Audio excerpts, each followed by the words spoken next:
Hello दोस्तों।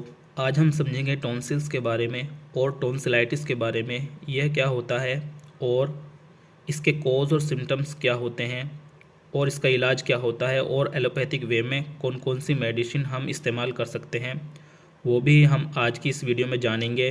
तो सबसे पहले अगर हम बात करें टॉन्सिल्स के बारे में, टॉन्सिल्स क्या होते हैं, तो दोस्तों टॉन्सिल्स जन्म से ही हमारे गले में होते हैं।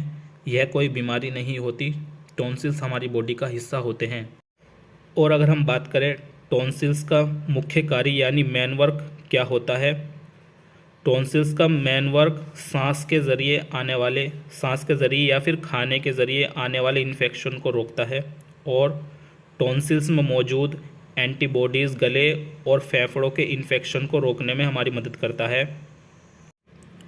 हालांकि कुछ सिचुएशन में इनमें सूजन आ जाती है जिसके कारण खाना पीना तक काफ़ी कठिन हो जाता है, जैसे कि खाने पीने में कोई तकलीफ़ होना।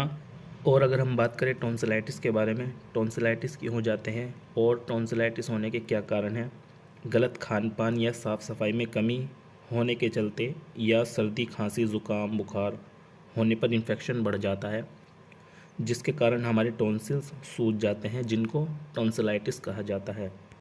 और इसके अलावा अगर हम बात करें इसके सिम्टम्स के बारे में यानी लक्षण के बारे में, हमें इसमें कौन कौन से लक्षण देखने को मिल सकते हैं। टॉन्सिलाइटिस होने पर गले में सूजन आ जाती है।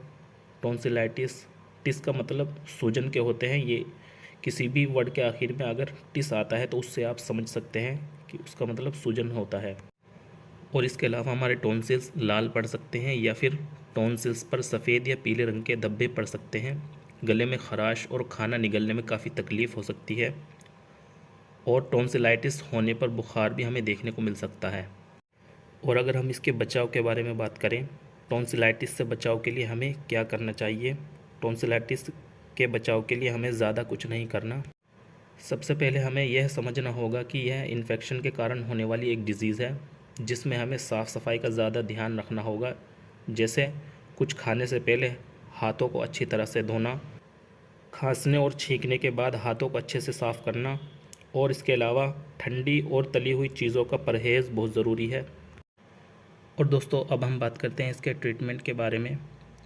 हमें टॉन्सिलाइटिस में एलोपैथिक की कौन कौन सी मेडिसिन का इस्तेमाल करना चाहिए। नंबर 1 पर हमें अपने टॉन्सिलाइटिस को क्लीन करना होगा।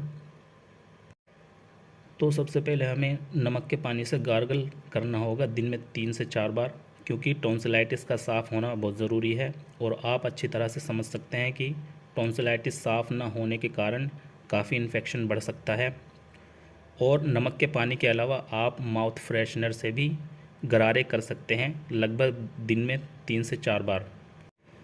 और अब आते हैं नंबर 2 पर। हमें एक एंटीबायोटिक का इस्तेमाल करना है। एंटीबायोटिक तो काफ़ी तरह की होती है, लेकिन थ्रोट इन्फेक्शन के लिए टैबलेट एजिथ्रोमाइसिन सबसे बेस्ट रहेगी। 500 मिलीग्राम में दिन में एक बार खाने के बाद आप ले सकते हैं 3 से 4 दिन तक। और इसके अलावा अगर आपके गले में दर्द है तो आप एक पेन किलर का इस्तेमाल कर सकते हैं। टैबलेट ज़ीरोडोल एसपी के नाम से आप ले सकते हैं, और एक मल्टीविटामिन भी आप इसमें ऐड कर सकते हैं। और दोस्तों ज़्यादा बेहतर रहेगा कि आप ये मेडिसिन अपने डॉक्टर की सलाह से ही लें। तो ये इसका कुछ ट्रीटमेंट होता है।